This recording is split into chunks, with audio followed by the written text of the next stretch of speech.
Está no ar mais uma edição do Burkecast, o podcast oficial do Burke Instituto Conservador com Aramis de Barros.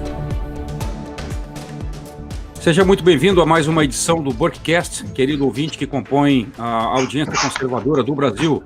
Meu nome é Aramis de Barros, eu falo desde Navegantes, do litoral norte da conservadora Santa Catarina. É sempre um prazer encontrar você aqui toda quinta-feira para tratarmos de alguns temas de interesse do público conservador.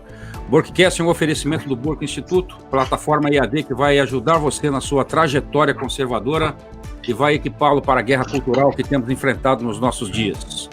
Não se esqueça de se inscrever no canal do Burke Instituto no YouTube para você ficar antenado com as últimas novidades que temos para você online. O Burkecast está também presente na programação da Shockwave Radio, toda quinta-feira às 16h. Lembrando aos amigos da Shockwave que as entrevistas anteriores estão disponíveis pela mídia da sua preferência: YouTube, SoundCloud, Spotify, Apple e Google Podcasts e Anchor.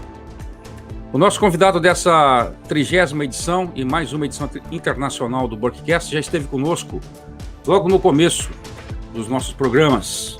Ele é doutor em filosofia do direito pela Universidade Monash de Melbourne, na Austrália, mestre em Direito Constitucional e Teoria do Estado pela PUC do Rio de Janeiro, é diplomado pela Universidade Murdoch de Perth, na Austrália, na qual foi premiado como professor de Direito do ano de 2013. É professor adjunto de Direito da Universidade Notre Dame em Sydney, Austrália, membro do Comitê Consultivo da Equipe de Liderança, do Comitê de Pesquisa e Graduação e do Comitê de Ética em Pesquisa do Sheridan College de Perth, na Austrália. É editor-chefe do periódico The Western Australian Jurist. Pertence ao conselho editorial da revista Leges Augustus, do Rio de Janeiro. Membro do Conselho Consultivo e Acadêmico do Instituto dos Juristas Cristãos do Brasil, IJCB. Membro do Instituto Federalista do Brasil. E foi também membro do Comitê Igreja e Nação, da Igreja Presbiteriana da Austrália Ocidental. Assim, é com muita honra e alegria que eu recebo novamente no Burkecast para um bom papo sobre feminismo e degradação do Ocidente, segunda parte, o competentíssimo Dr. Augusto Zimmermann.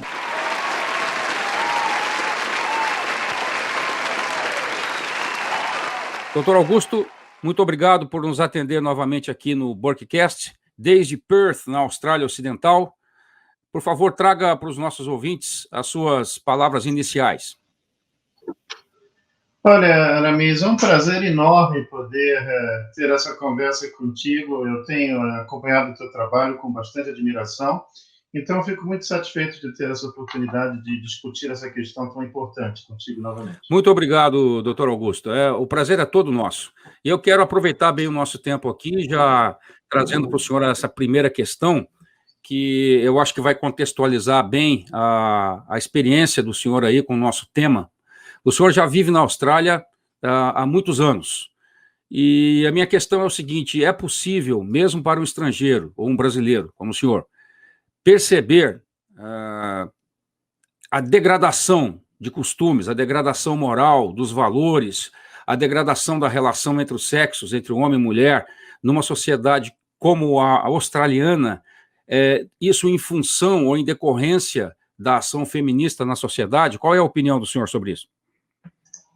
Olha, isso aí é uma questão óbvia. A realidade dos fatos ela é incontestável. Então, eu quero dizer para vocês aí que os sinais já eram bastante visíveis há 20 anos atrás. Já estou aqui há bastante tempo, mas a degradação social, a degradação moral, ela é bastante visível.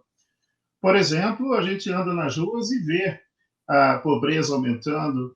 Por exemplo, na área onde eu moro, North Bridge, que é uma área central aqui de Perth, a gente vê muitas pessoas passando necessidade, mendigando, vivendo nas ruas e drogadas. E a maioria dessas pessoas vieram de famílias disfuncionais e que, na verdade, perderam o seu casamento, por exemplo, como resultado de um divórcio, e às vezes não têm a possibilidade de ter até mesmo relacionamento com seus próprios filhos.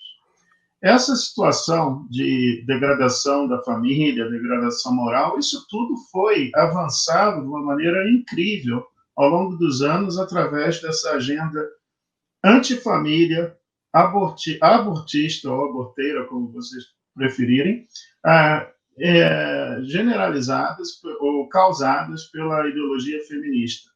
A ideologia feminista que, na verdade, produzia uma sociedade que é completamente diferente daquela que os founding fathers desse país criaram, porque durante muito tempo a Austrália era um país admirável, onde havia uma igualdade econômica, basicamente, e poucas injustiças, né, sociais, como a esquerda adora usar esse termo, mas aqui as pessoas tinham uma qualidade de vida extraordinariamente boa. Hoje, as pessoas passam necessidade, a miséria aumentou consideravelmente, a criminalidade e o comportamento antissocial das pessoas. É uma coisa incrível que está acontecendo nesse país. Pois não, doutor. E me diga uma coisa, doutor, de toda essa degradação que o feminismo militante tem produzido na sociedade, talvez a mais gritante dessa degradação depois do aborto, que o senhor já mencionou aí, ou da legalização do aborto, talvez seja a agenda de gênero, pertencente àquilo que a gente convencionou chamar como terceira onda do feminismo, ou alguns colocam até como uma quarta onda, dependendo da categorização, né? Mas, enfim, independente desses detalhes aí teóricos, como está o avanço da agenda de gênero ou da ideologia de gênero na Austrália e também aí na vizinha Nova Zelândia? Olha, essa é uma importante pergunta, e, na verdade, essa questão das gerações de modelos de feminismo, elas podem criar uma impressão que eu considero equivocada e errônea, de que o feminismo sempre teve uma vertente positiva de avanço dos direitos da mulher e avanço dos direitos humanos em geral.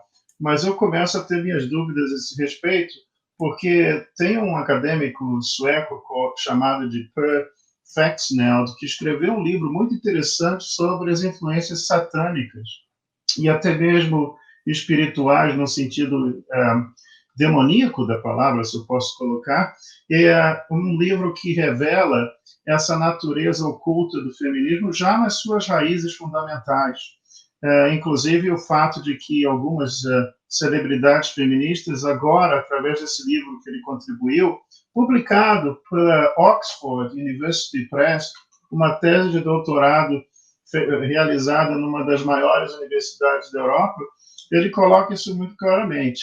Com relação à questão do gênero, da agenda de gênero, é preciso que vocês aí no Brasil saibam o que está acontecendo aqui, né, nesse país. É uma verdadeira barbaridade. Em Vitória, eles têm um mini ditador chamado Dan Andrews, que é uma pessoa completamente louca, megalomaníaca e transtornada, que implementou medidas draconianas que basicamente arruinaram a economia de Vitória, e o índice de desemprego em Vitória é alarmante. Mas uma das coisas que ele também se preocupou em fazer é criar essa questão da agenda de gênero, e que, na verdade, faz com que seja um crime em Vitória a pessoa simplesmente que gostaria de fazer uma transição entre ser homossexual e heterossexual, se ele pede para uma pessoa cristã rezar por ela ou por ele, e simplesmente pedir, será que você pode rezar por mim? O fato de você rezar por uma pessoa, dizendo assim, por exemplo, que a pessoa possa ser ajudada por Deus para fazer essa transição, isso seria considerado um crime de 10 anos de cadeia, até 10 anos de cadeia. Uma coisa que é interessante é que você não tem a inversão da mão aqui, porque se o heterossexual decidir ser homossexual, ele vai ser celebrado, e vai ser uma coisa maravilhosa, porque é considerado uma coisa importante para a causa esquerdista. Agora, se for o sentido de inverso, como eu expliquei, da pessoa sendo homossexual fizer essa transição, a pessoa que tenta ajudar ou dar alguma orientação, ela é imediatamente criminalizada. O crime agora é até mesmo se a pessoa pede para que a outra possa rezar por ela. Isso, se a pessoa faz isso, ela é condenada criminalmente. Aqui, em Western Australia, na Austrália Ocidental, a gente tem um casal. Isso é muito importante dizer para vocês, porque aqui o sistema funciona como a Stasi na Alemanha Oriental, ou talvez a KGB na época da União Soviética. Tudo isso é feito em segredo, é proibido. As partes são proibidas de explicarem ou manifestarem exatamente o que aconteceu entre as quatro paredes de uma corte, de um proceeding, de um hearing. Então, esse casal teve a sua filha sequestrada pelo Estado da Austrália Ocidental, sequestrada porque ela gostaria de se transformar num menino. E, basicamente, o que o Estado fez foi cortar os seios dessa menina, foi insertar no corpo dessa menina hormônios masculinos e um órgão artificial masculino, o pênis nessa menina. Uma menina de 15 anos de idade que foi sequestrada pelo Estado e transformada num Frankenstein. Existem outros casos dessa natureza. Talvez o Mengele não fosse tão criativo e talvez a gente aqui, então, esteja aprimorando, avançando a criatividade nazista em violar direitos humanos fundamentais, porque essas crianças que passam por isso, por aqui, depois daqui a alguns anos vão se arrepender e elas vão ser candidatas ao suicídio. Algumas pessoas mesmo já fazendo pesquisas a respeito dizem que 82% dessas crianças que foram mutiladas, que receberam hormônios e viraram uma menino, que é uma coisa que não pode quando é menina, é uma coisa assim meio que maluca, mas se arrependem porque sentem que se arrependem, simplesmente descobrem que isso foi só uma coisa passageira. E eu, quando era menino, com 16 anos de idade, votei para presidente e votei mal. Então, as pessoas, quando você tem, assim, uma idade tenra, apenas de 16, 15 anos de idade, a gente faz coisas que depois se arrepende. 83% dessas crianças se arrependem e já é tarde, elas cometem suicídio. Tem um índice de suicídio altíssimo com relação a esse tipo de grupo que é submetido a esse tipo de violação de direitos humanos fundamentais. O que o governo australiano faz aqui é um crime contra a humanidade. Doutor, num caso como esse que o senhor citou, então a situação do pátrio poder já está bastante fragilizada aí na Austrália, né? Não existe pátrio poder na Austrália, não existe nenhum direito dos parentes. Aqui a criança, inclusive, ela diz que os pais não são bons para ela, o Estado afasta essa criança imediatamente dos pais. Se a criança resolve ter sexo fora do casamento e quando ela ainda está no colégio, ela só precisa de conversar com como a gente chama no Brasil, o reitor, né, do colégio, e aí o reitor simplesmente dá para ela uma pílula para fazer o aborto, ou simplesmente leva para uma clínica de aborto, se a criança já está com a gravidez avançada, e os pais não têm nem que saber a respeito. As crianças aqui estão desenvolvendo uma mentalidade de completo desrespeito aos pais e adoração ao Estado como provedor. Então, a ideia de direitos dos pais, direitos paternos, essa ideia já não existe mais nesse país. Realmente é uma situação bastante radical e extrema, né? Doutor, o senhor... nós estamos falando aqui dessa situação, por exemplo, de aborto e degradação moral gerada pelo feminismo. O senhor me enviou, em setembro desse ano, o senhor me encaminhou um tweet que, na verdade, era do ano passado, de 10 de agosto de 2019, de uma comediante de stand-up comedy, né, americana, chamada Ashley Barnhill. E nesse tweet que ela mandou, ela escreveu o seguinte, abre aspas, os homens que se opõem ao aborto têm inveja de nós porque eles nunca saberão quão bom é matar um bebê.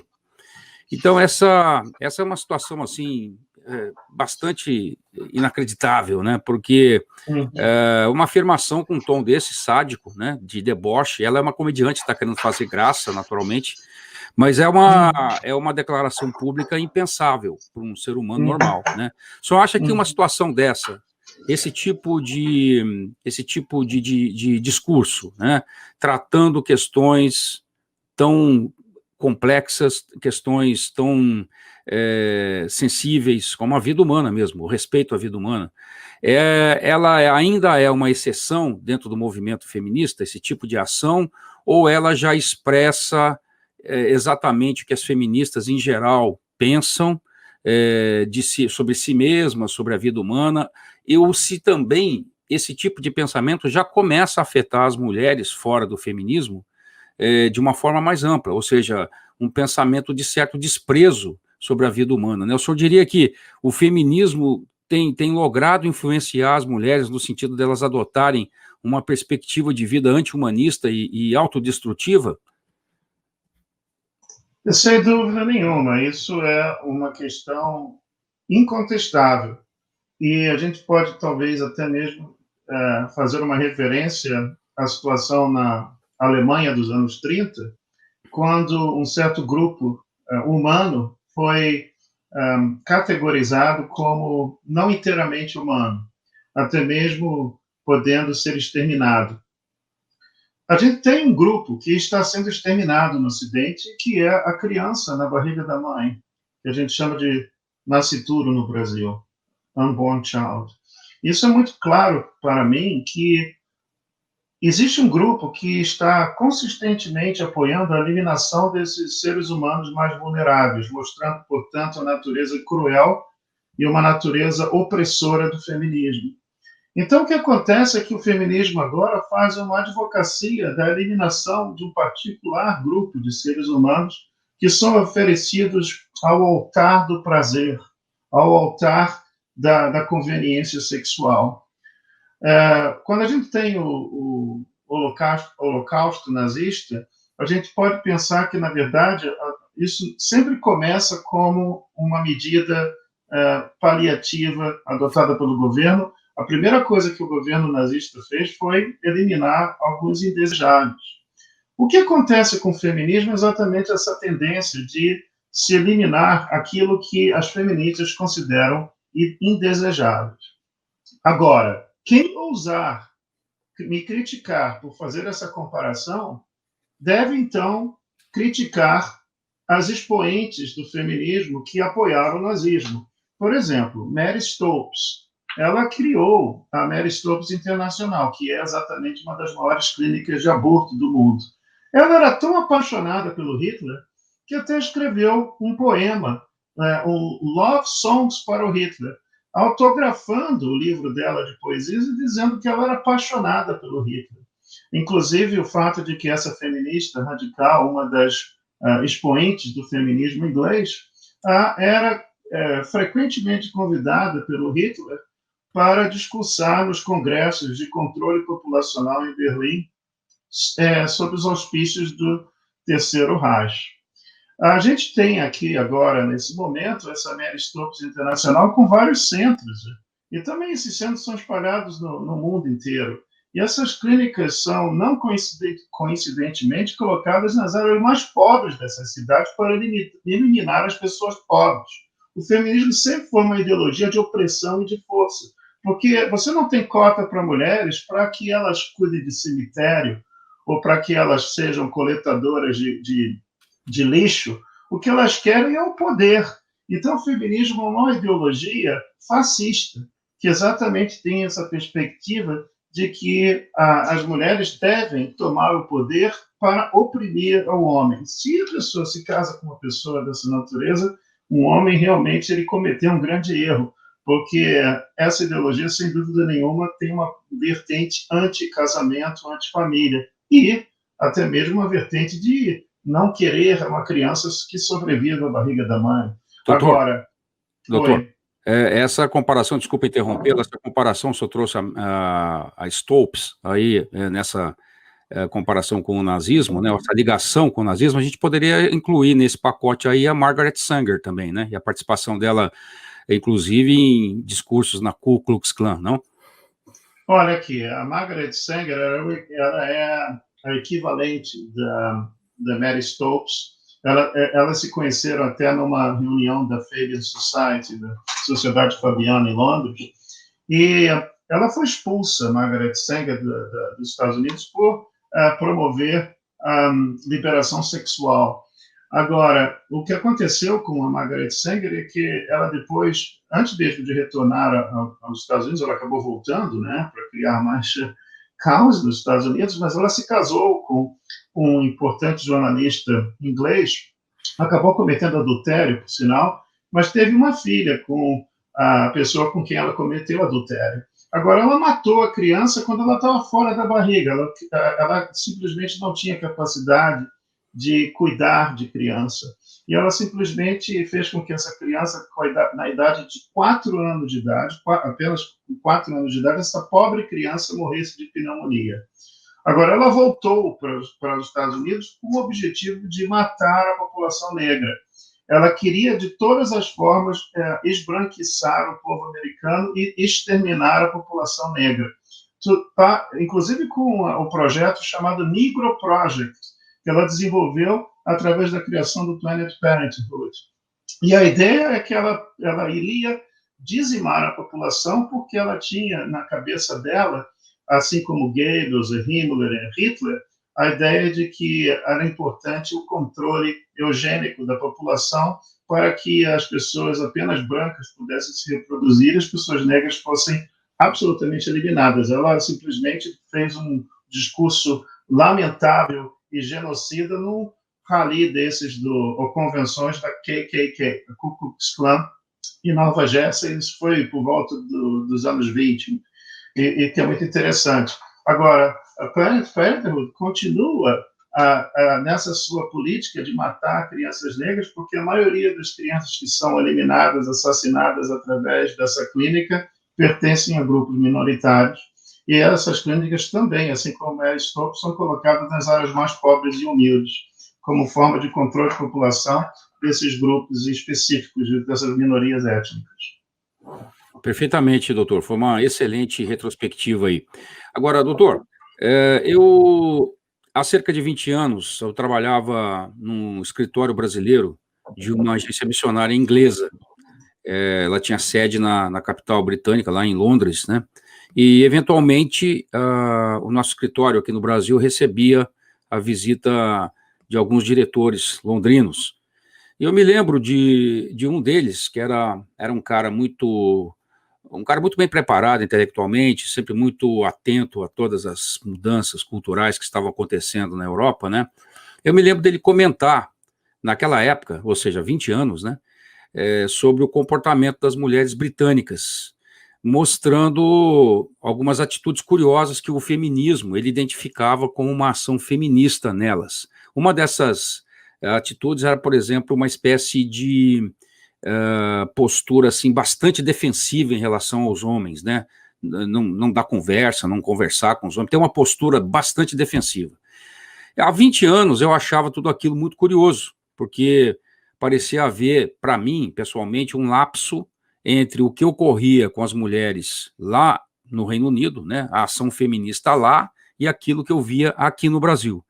Hoje, eu vejo que alguns daqueles relatos que eles me traziam já estão basicamente concretizados aqui também no comportamento de muitas mulheres aqui no Brasil.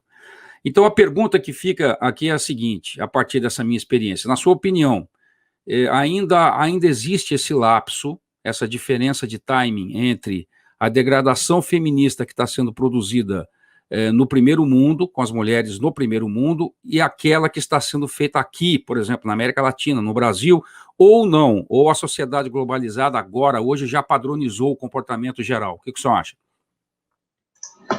Eu acho que a gente, por exemplo, essa questão do copismo brasileiro que a gente tende a copiar, não é exatamente uma questão que causa outros problemas que a gente sabe muito bem que estão a ocorrer no Brasil, por exemplo, com relação ao judiciário brasileiro e seu ativismo. O mundo globalizado ele tem essa tendência a disseminar tanto coisas boas, mas infelizmente as coisas boas estão ficando cada vez mais raras, e as coisas absolutamente ruins. A brasileira o povo brasileiro ele tem essa mentalidade mais cordial. O que acontecia, e tem acontecido, até diria que isso ainda não foi alterado, é que esse individualismo anglo-saxão e essa visão de distanciamento entre os cidadãos e tudo, isso afetou profundamente o comportamento das mulheres. Elas têm essa certa aversão a serem tratadas com respeito. E uma coisa muito interessante, porque essa história do cavalheirismo e tudo, hoje em dia, se a pessoa tenta ser cavalheira, se a pessoa tenta ser educada, ela pode ser, inclusive, acusada de assédio sexual. Acho que no Brasil ainda existe essa coisa, eu espero que nunca se perca, e eu temo até que já está praticamente se perdendo e pode desaparecer, que é a mulher querer ser feminina, querer ser, porque isso é uma coisa fascinante da mulher, essa coisa de ter esse atributo que é a sensibilidade, que é essa coisa da maternidade, de querer o bem ao próximo, de cuidar do seu filho. Essas coisas todas acabaram por aqui. Aqui o que acontece é que a mulher, quando ela tem essa tendência a não se preocupar com as suas próprias gerações, os seus próprios filhos, melhor colocando, isso acaba gerando, então, uma certa, como você colocou, desumanização na pessoa. Porque, veja bem uma coisa, isso é uma coisa muito clara, uma mulher que tem a capacidade de cometer o aborto e de matar o seu próprio filho, eu não espero tanta coisa que ela faça com relação a mim e a outros, porque ela já está a cometer um assassinato de matar o seu próprio filho. Então, isso para ela, por exemplo, isso desumaniza a pessoa. Isso faz com que a pessoa, então, tenha essa capacidade de fazer coisas bárbaras e não se sentir culpada por isso. Então, o que está acontecendo aqui no mundo é uma certa dessensitividade ou uma certa ausência de compaixão e de sentimentos pelo próximo. O feminismo tem gerado isso de uma maneira muito clara, na minha opinião. As mulheres aqui não gostam de serem tratadas com educação e respeito. Parece que elas querem se transformar em homens mal educados, eu diria até dessa maneira. Porque a pessoa que trata uma pessoa bem aqui corre um sério risco de ser acusada de assédio sexual, inclusive dizendo bom dia, inclusive dizendo para uma pessoa que você está muito bem vestida hoje, parabéns, você está bastante elegante.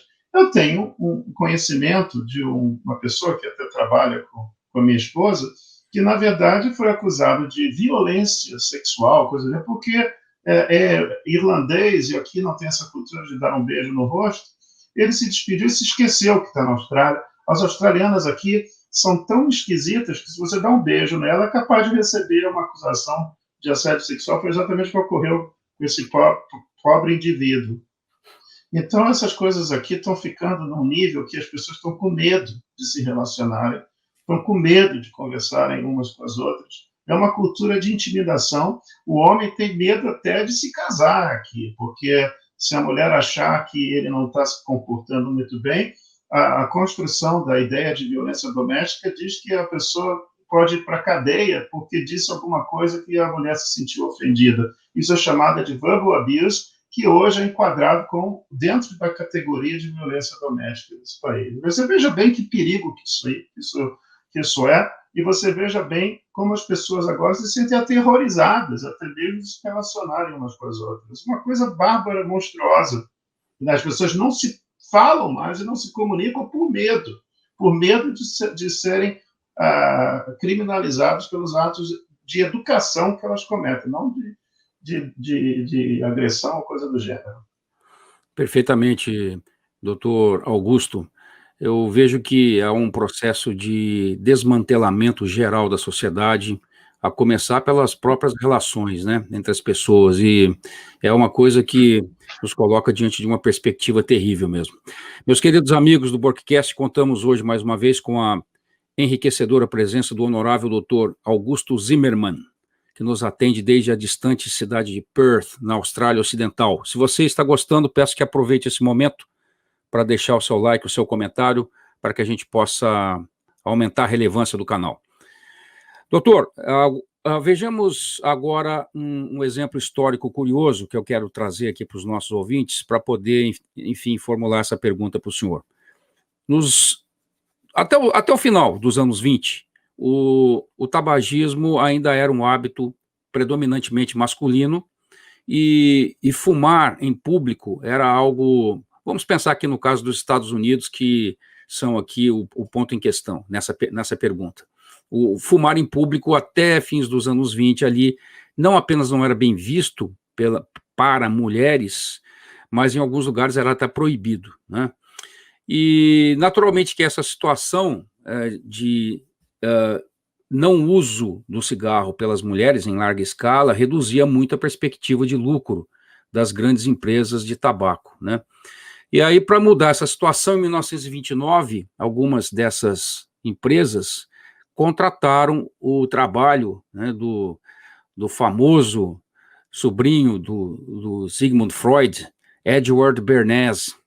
E Edward Bernays foi contratado para justamente idealizar uma campanha nacional que aproveitasse o movimento feminista, né, que estava ali emergente naquele momento, para mudar esse cenário com respeito ao uso do cigarro pelas mulheres, né? E esse gênio da manipulação midiática, que foi Edward Bernays, ele idealizou uma campanha, uma estratégia profunda de mudança ali, com a participação de um psicanalista americano, e nessa campanha o cigarro foi trabalhado como o símbolo da emancipação feminina, e uma espécie de símbolo de igualdade entre os sexos.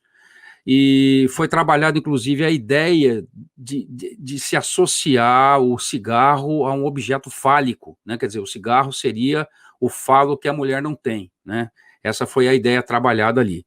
E esse plano foi concretizado, então, no desfile de Páscoa, né? O Easter Parade, como eles chamavam, né? Em 1929, em Nova York, quando já estava tudo trabalhado ali nos bastidores, dezenas de mulheres, dezenas de feministas que desfilavam ali nessa parada de Páscoa, elas ali haviam sido contratadas por Edward Bernays. Num dado momento do desfile, elas sacaram o cigarro dos espartilhos, acenderam e fumaram. Daí já tinha também os fotógrafos da grande imprensa já posicionados estrategicamente, que também haviam sido contratados.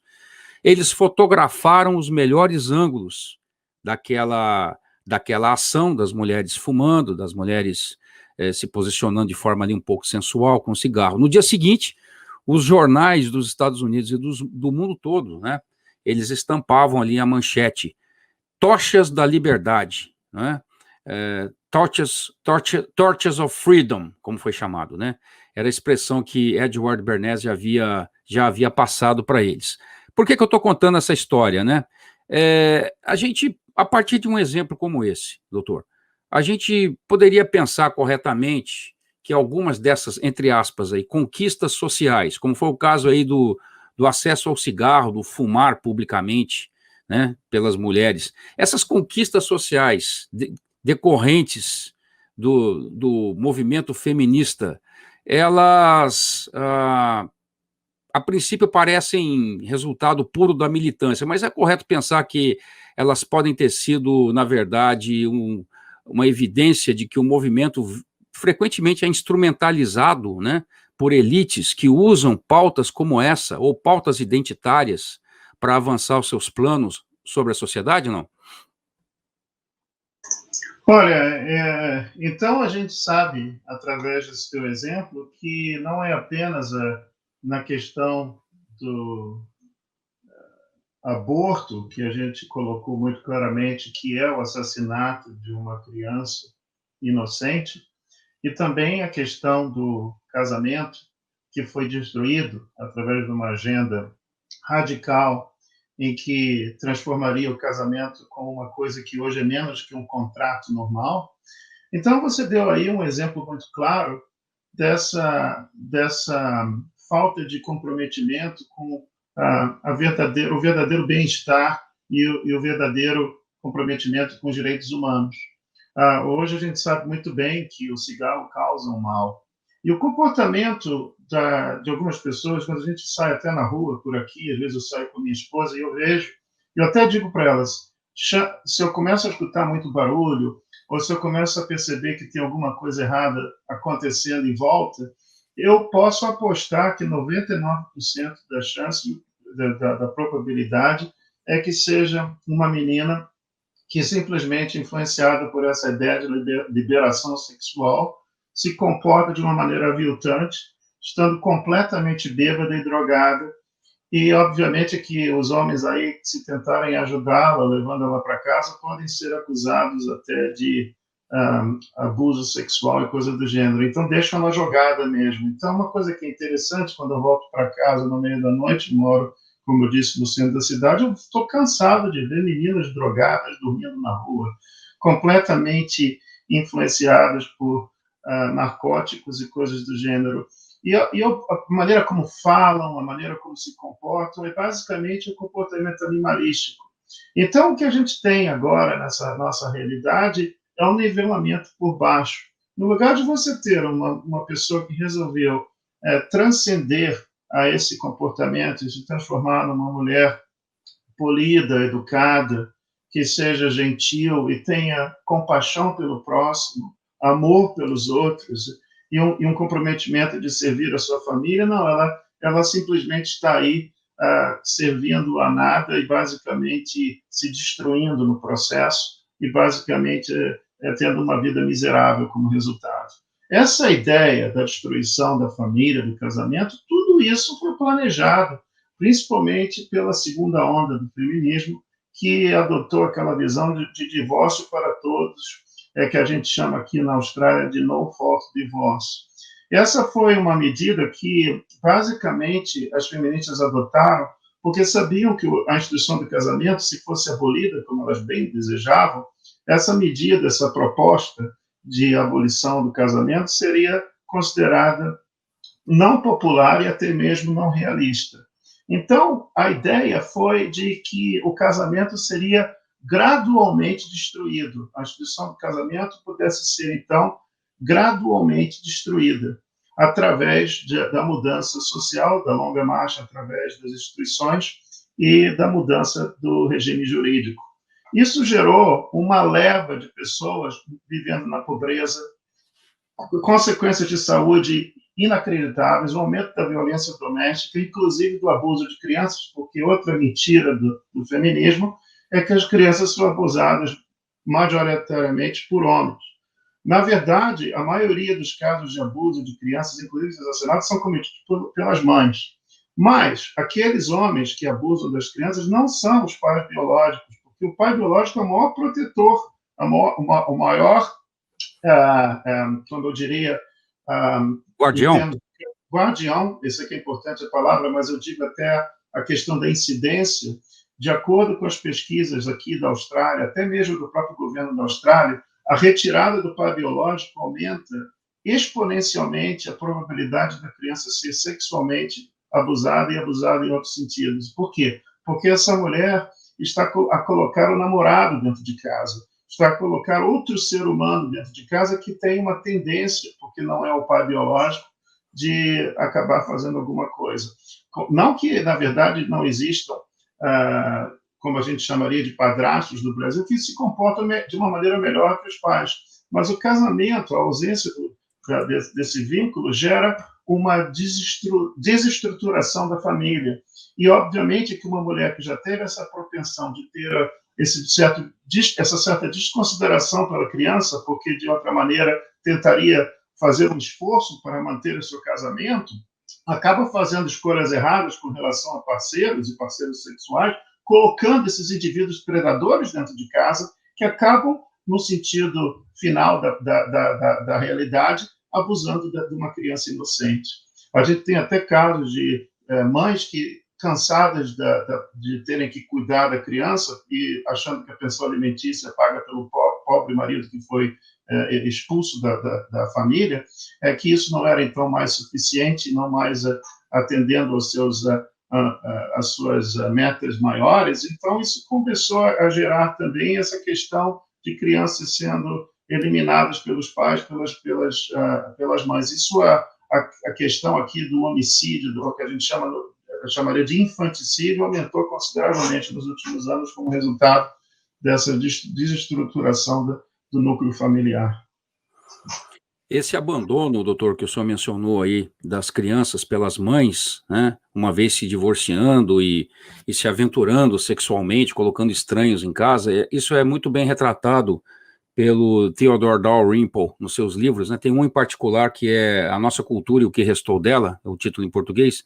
Ele conta situações realmente assustadoras ocorridas no Reino Unido. Ele como psicanalista, né? Aliás, desculpe, psiquiatra, né? Penitenciário na Grã-Bretanha. Ele mostra casos de crianças, por exemplo, desnutridas, né? As mães sequer alimentam as crianças e elas vão para a rua cometer pequenos delitos. Em alguns casos, elas até preferem ser presas para poderem ser alimentadas dentro da prisão. É uma coisa assim que é inacreditável, né? Só lendo aquele relato para se imaginar uma situação aterrorizante dessa, não é? Com certeza. E agora uma coisa que talvez seja importante considerar, de ser levado em consideração, é o fato de que existem incentivos financeiros para a alienação da figura paterna. Aqui na Austrália, se o pai ele é afastado da vida da criança, a mãe que comete a alienação parental, ela é financiada, não só pelo Estado, mas a vítima da alienação, ela é extorquida pela pessoa que comete esse tipo de crime. Então, a gente tem aí pais que são maravilhosos. Eu tenho amigos aqui, pessoas até influentes na sociedade, porque isso não acontece apenas com pessoas que não têm dinheiro ou poder social. A coisa que é tão inacreditável, que eu tenho amigos aqui que trabalham na mídia, que não veem os seus filhos por mais de 10 anos. Porque quando a mulher resolve se divorciar do marido, a custódia da criança sempre vai para a mãe, porque os homens aqui são cidadãos de terceira classe, porque veja bem uma coisa, isso é sexista, essa ideia de que a mulher necessariamente vai ser uma melhor, vai cuidar melhor da criança, não necessariamente, ainda mais nos dias de hoje. Agora, o pai, ele é afastado da família, ele tem que pagar a pensão alimentícia imediatamente, e a pensão alimentícia é proporcional, como nós sabemos, ao tempo de visitação. Então, isso gera um incentivo à alienação parental. Agora, até quando você tem uma ordem judicial nesse país, a ordem judicial não é cumprida. Tem gente que tem um pedaço de papel, uma ordem judicial, mas porque não existe tanto Estado de Direito nesse país chamado Austrália, e a polícia não enforça a ordem judicial, a pessoa fica 10, 20 anos sem ver o filho. Então, veja bem a crueldade, que isso é o maior fator de suicídio nesse país. Inclusive, a gente sabe que 42 homens se matam por semana, e a maior causa disso é o divórcio e a alienação parental. E essas pobres crianças são cuidadas por uma pessoa que teve a capacidade de destruir a vida do próprio pai dessa criança. Veja bem se ela vai ser uma boa mãe ou não. Claro que não. Agora, obviamente que, como as leis aqui são construídas de uma maneira que a gente chamaria de gender neutral, ou neutra, no sentido do uso da linguagem na lei, as mulheres também podem ser vítimas. Então, a gente sabe aqui de casos, graças à ideologia feminista, de mulheres maravilhosas que também acabaram ficando alienadas dos seus filhos, sendo falsamente acusadas de violência quando não foram, com uma estratégia para que essa mãe, então, sendo completamente alienada da vida da criança, tenha que dar, então, uma contribuição financeira para a pessoa que comete esse tipo de crime. Realmente é uma estratégia de degradação social inacreditável que está acontecendo no Ocidente, doutor. E ainda dentro dessa ideia de instrumentalização da agenda feminista por outros interesses, né? Eu queria lembrar nessa pergunta o seguinte: quando as forças globalistas abriram, né, definitivamente as fronteiras europeias há poucos anos, nós vimos inúmeros grupos feministas se posicionarem lá na Europa, nas estações de trem, em portos, para darem as boas-vindas aos imigrantes ilegais, né? Miríades e miríades de imigrantes chegando, né? A maior parte desses homens que estavam chegando lá, ou desses indivíduos que estavam chegando lá, eram homens, né? Adultos em idade militar, e, sobretudo, o mais importante aqui é que eram oriundos de uma cultura na qual as mulheres não são tratadas assim como exatamente elas gostariam de ser, né? Assim, muito frequentemente até com uma violência, né? Agora, como o senhor explica esse nonsense, doutor? Esse nonsense reproduzido pelas feministas, né, em questões como essa ao redor do mundo, né? Assim como aconteceu no caso do tabagismo, né? Quer dizer, uma instrumentalização da causa feminista sendo usada para outras finalidades. No caso da Europa, as feministas advogando pelas fronteiras abertas. Eu não sei se o senhor viu aquele caso que ocorreu, me parece que foi na Suécia, onde houve uma molestação numa estação de trem, se eu não me engano, alguma coisa assim, num lugar público, houve uma molestação de algumas mulheres por parte desses imigrantes, e quando alguns suecos tentaram intervir, elas se voltaram contra os seus protetores, dizendo que elas preferiam estupradores a nazistas. Ó, veja só a situação, a inversão, né, a completa idiotização. Como é que o senhor vê isso? O senhor vê essa situação, por exemplo, na Europa, como um evento completamente destrutivo, civilizacionalmente falando, por parte do feminismo, não? Eu acho que sim. Aí a gente tem essa questão que eu apelo até para uma natureza espiritual, que essas mulheres elas têm esse espírito destrutivo. E eu acho que é importante para o homem não se sentir oprimido por essa ideologia, porque isso é que paralisa. Se essas mulheres dissessem para mim, eu prefiro ser estuprada do que ser protegida por um nazista, eu não teria essa consideração toda de dizer, oh, não, tá bom, então você pode ser estuprado e fique à vontade. Os homens na Europa são emasculados, né? Eles perderam essa capacidade de protegerem a sua família. Isso é uma outra característica do feminismo, que é a destruição dessa capacidade do homem de proteção. Talvez, subconscientemente, as mulheres feministas estejam esperando que os homens reajam, porque, veja bem uma coisa, os islâmicos não têm esse respeito, esse apreço todo por mulheres idiotas dessa natureza, inclusive porque vieram de uma religião primitiva, barbárica, que trata a mulher como se fosse lixo. Então, obviamente, que aí o que acontece é que essas mulheres parecem que gostam e sentem prazer porque elas testam os limites do homem ocidental. O homem ocidental é fraco, é covarde, é até mesmo efeminado. A gente sabe muito bem que a maioria desses suecos aí já deixaram de ser vikings há muito tempo atrás. Até estão o oposto disso, são ridiculamente enfraquecidos por essa ideologia. E o problema todo do feminismo é que a gente tem aqui uma pessoa meio translocada, uma pessoa controversa chamada Yasmin Magied. Ela deu uma entrevista na ABC, ela é a gente chama de Australian Muslim Woman. Ela deu uma entrevista na ABC aqui dizendo que o islamismo é a religião mais feminista do mundo. Se o islamismo é uma religião do feminismo. E ela foi ridicularizada por muitos. A maioria dessas pessoas que acharam essa declaração ridícula foram pessoas conservadoras. Eu não acho que seja ridículo, eu acho que o islamismo é a religião mais feminista do mundo. Porque o feminismo ele abraça aquilo que a gente chama de a terceira onda, não a segunda, a terceira onda do feminismo, que é o feminismo cultural, que advoga considerações especiais para categorias de indivíduos. Por exemplo, existe essa ideia de que o islamismo deve ser protegido como um grupo multicultural. A gente sabe muito bem que, na verdade, essas feministas têm uma preocupação não apenas em causar a discórdia entre o homem e a mulher, mas elas semeiam também o ódio entre as culturas, dividindo essa questão. É muito interessante de que elas tendem a promover a ideia de direitos coletivos, que é uma questão nazista, essa questão de você dividir as pessoas em grupos.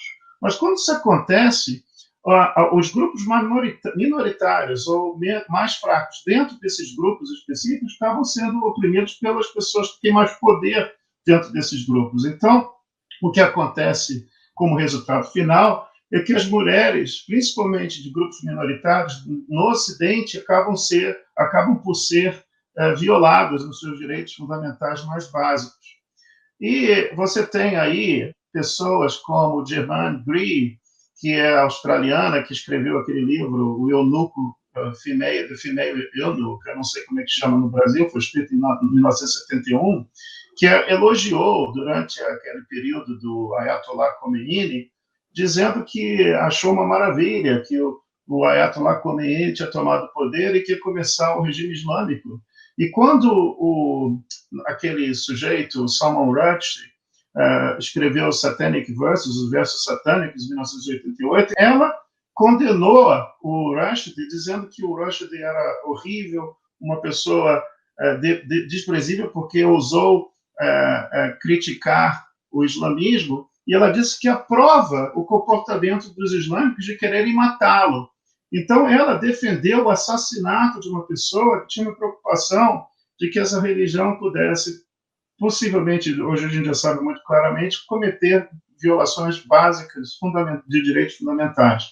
Aí você tem outros professores, até nos Estados Unidos, como essa tal de Letty Volpe, que é uma professora, acho que da Universidade de Califórnia, defendendo a ideia de que certas práticas culturais devem ser permitidas. O que ela considera por práticas culturais sendo permitidas é o casamento forçado de mulheres.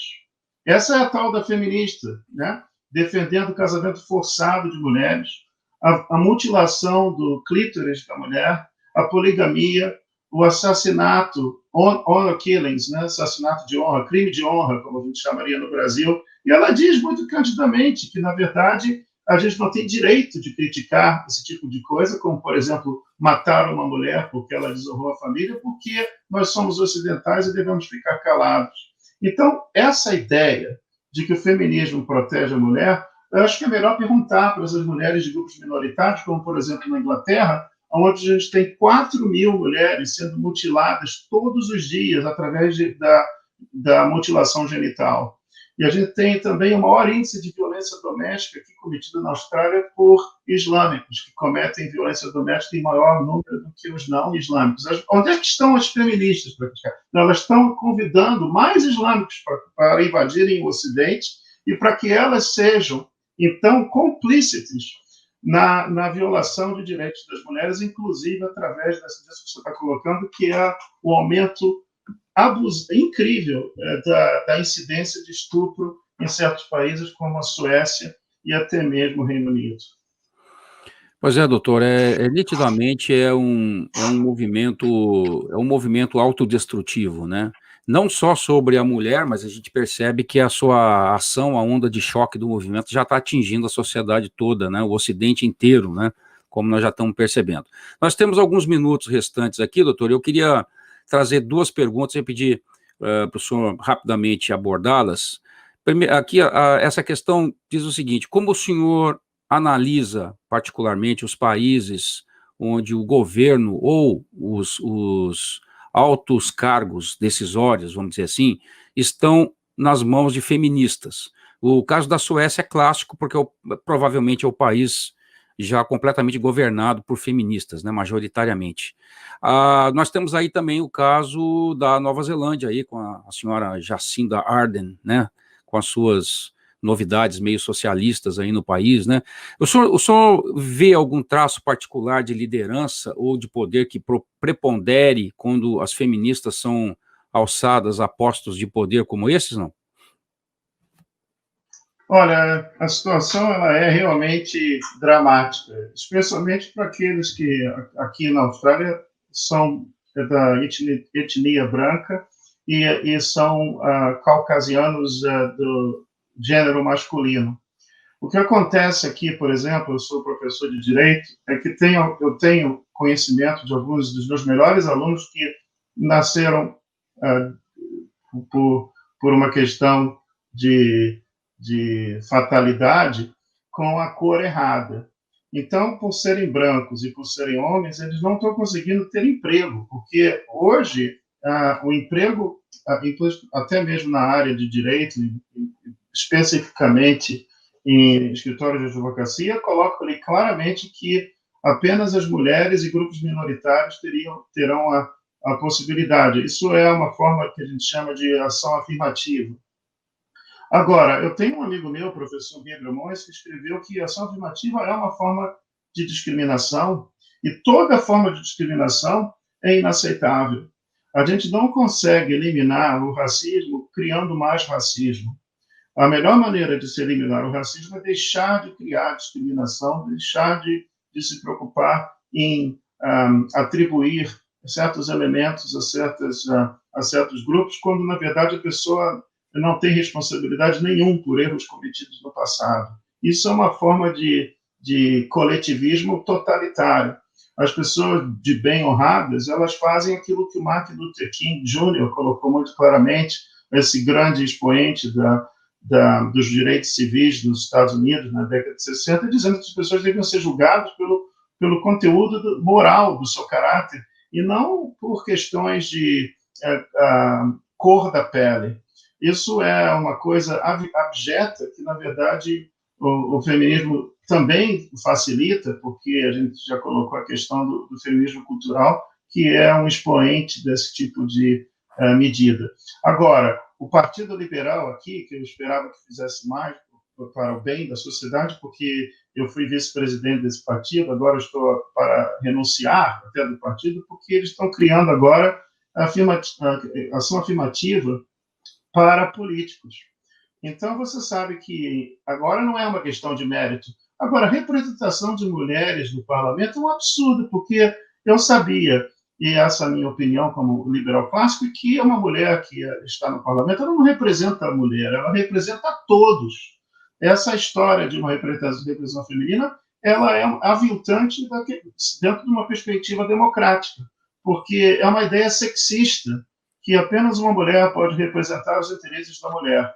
Isso, por exemplo, a gente sabe muito bem que a nossa terrível ministra de Relações Exteriores, essa Marise Payne, ela, na verdade, foi incapaz de se referir ao governo do Catar quando 13 mulheres australianas foram desnudas na frente de policiais desse país no Catar para o deleite desses islâmicos, dentro de uma desculpa esfarrapada de que elas deveriam ser, então, averiguadas. Então, essa ideia de que uma mulher vai proteger melhor os direitos da mulher é errada. Agora, essas cotas de ação afirmativa, elas são sempre dirigidas a posições de poder, porque essas mulheres que defendem o feminismo, elas vêm de uma classe social mais elevada. As pessoas que são de classe média mais baixa, isso aí não conta para elas, entendeu? Porque elas não têm o interesse de ter afirmação a cotas, né, através de affirmative action, ação afirmativa, para coletadores de lixo, por exemplo, ou para atividades que são consideradas não tão enriquecedoras, e que, na verdade, o homem, às vezes, tem que fazer essas atividades. Sabe por quê? A razão é muito simples, porque ele ama a sua esposa, porque ele ama a sua filha e o seu filho, e faz esse tipo de trabalho não porque ele gosta, mas porque ele precisa para poder sustentar a sua família.